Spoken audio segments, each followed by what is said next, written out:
Samahan niyo ako, gagawa tayo ng siopaw. Gagawin natin yung dough ng siopaw. Meron ako ritong 2 kilo na special flour. Yan. Maputi ito. Puting-puti na harina. Pwede naman gamitin yung all-purpose flour. Ito lang yung mga kailangan nyo ingredients. Gagawin ko 2 kilo. 2 kilong harina. Meron ako ritong asukal na 240 grams. Tapos, mayroon akong lard na 170 grams. Tapos, ito, yeast, instant yeast, 40 grams. Baking powder, 40 grams. Tsaka yung asin natin na 20 grams. Tsaka yung tubig natin galing sa Nawasa, 920 grams. Pagsama-sama lang natin tong mga dry ingredients. Ayan. Ilagay ko yan dito diretso.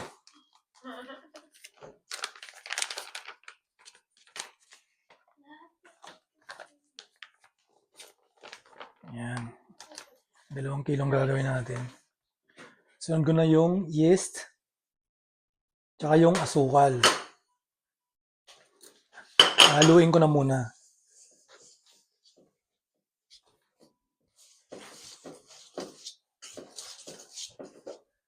Sabay ko na itong baking powder. Tsaka asin.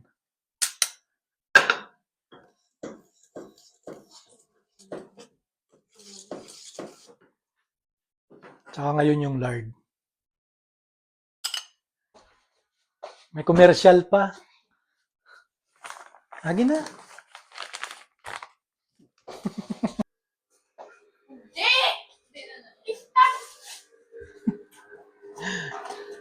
Diba? May commercial.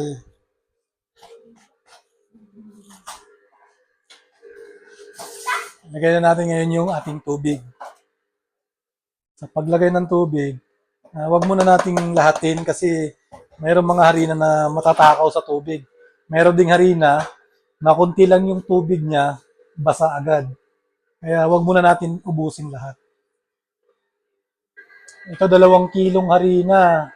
Nagagawa ko nito nasa 40 piraso. Pero kung depende yan sa inyo, liitan nyo pa, pwede naman liitan. Ito kasi pangkain lang naman to eh, dito lang naman sa bahay.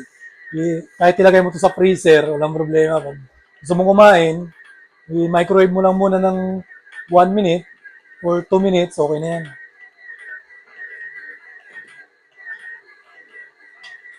Pag nakakaramdam ka ng gutom, may makain ka agad. May sumisilip po. Nakita niyo yung batang yan.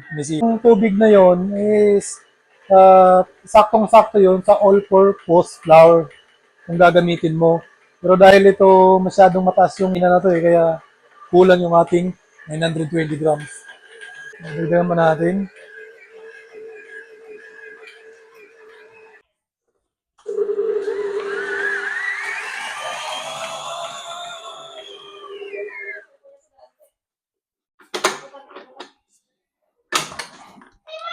Ayan, okay na to yung ating dough pagkatapos nating i-mix ng mga 10 to 12 minutes.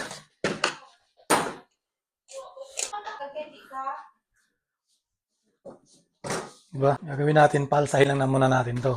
Kunting oil. Tsaka natin lalagay yung ating ayan. Takpan lang natin siya hanggang sa umalsa ng palsahin natin siya ng mga 45 minutes hanggang sa magdoble yung size niya. After 45 minutes, ito na nga, umalsa na yung ating dough. Start na natin siyang i-portion o slice. Kumuha lang ako ng timbangan para masukat na yan isa-isa. So kailangan muna natin siya tanggalan ng hangin. Ayan. Pinush ko lang yan sa gitna para mawala yung gas sa ating dough.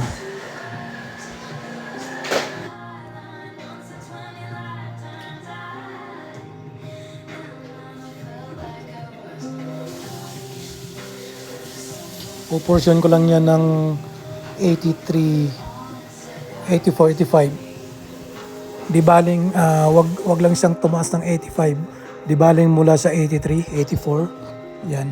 Para makakuha tayo ng 40 to 41 piraso na portion.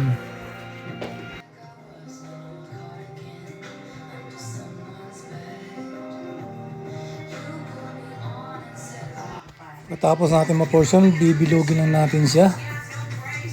Lahat para maganda yung ating pag rolling pin mamaya. Para maging makinis yung ating dough ng siopaw.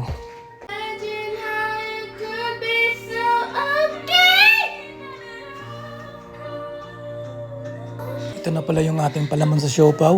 Nag-slice lang ako dyan ng boiled egg. Tapos ito na yung manok nating niluto kagabi. Kasi dapat pag gumawa ka ng siopaw, ahead of time, lutuin mo na yung palaman para may chance pa na lumamig. Kasi pag mainit na ilalagay mo sa ating dough, masisira naman yun. Kaya mas maganda talagang lutuin mo in advance yan. Tapos ilagay mo lang sa ref para kinabukasan, maganda na siya para ipalaman. So, ayan na. Ikaw na bahala maglagay kung gaano karami yung palaman ng siopaw. Umpisa na natin magbalot ng ating siopaw. Ayan na. Gagamitan ko lang yan ng rolling pin para mapanipis ko ng gusto yung gilid ng ating siopaw dough. Kasi mas maganda yung sobrang nipis yung gilid para maganda yung ating tupi. At talagang maganda yung kanyang design rin pag nakikita mo pagluto na. Nalalagyan ko na siya ng palaman. Isang kutsara.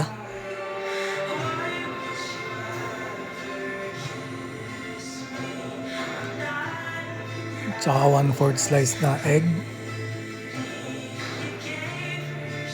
Tingnan nyo na lang kung paano magtupi. Madali lang yan. Madali lang pag-aralan. Pag araw-araw mong gagawin siya, madali na lang yan.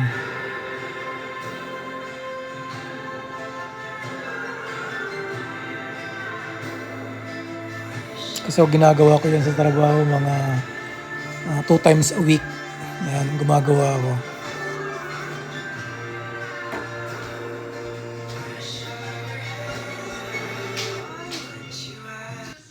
Ayan na, continuous na natin yung pagbalot ng siopaw. Pasensya na kayo, nawala kasi yung audio niya eh. Hindi ko alam kung ano nangyari. Ito na nga yung nagawa nating unang batch. Yan, nasa 16 piraso. Tapos na natin balutin. I-rest muna natin yan ng mga 30 minutes bago natin i-steam para siguradong malambot yung ating tinapay ng siopaw. Tatakpan ko lang yan ng plastic wrap. Steam na natin yung ating siopaw.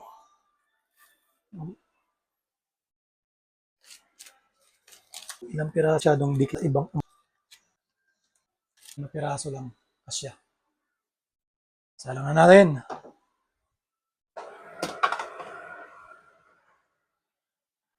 Matapos ng 15 minutes, kailangan na natin siyang tingnan.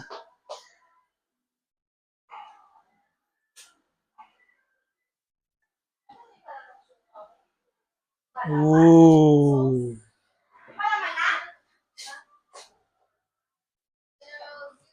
Mainit pa. So, yan. Tingnan nyo gaano kakinis. Para makinis pa sa mukha mo. Flawless. Ano? Diba? Dito na natin sa lalagyan.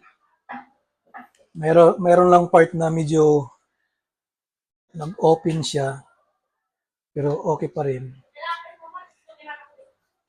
Yan, no? Diba? Ganitong siopaw, okay na. Pwede mo na pagmamalaki.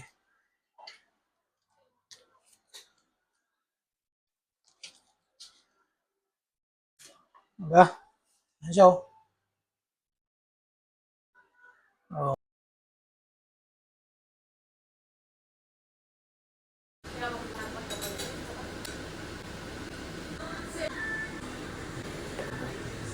Hanggang sa muli, paalam, bye-bye!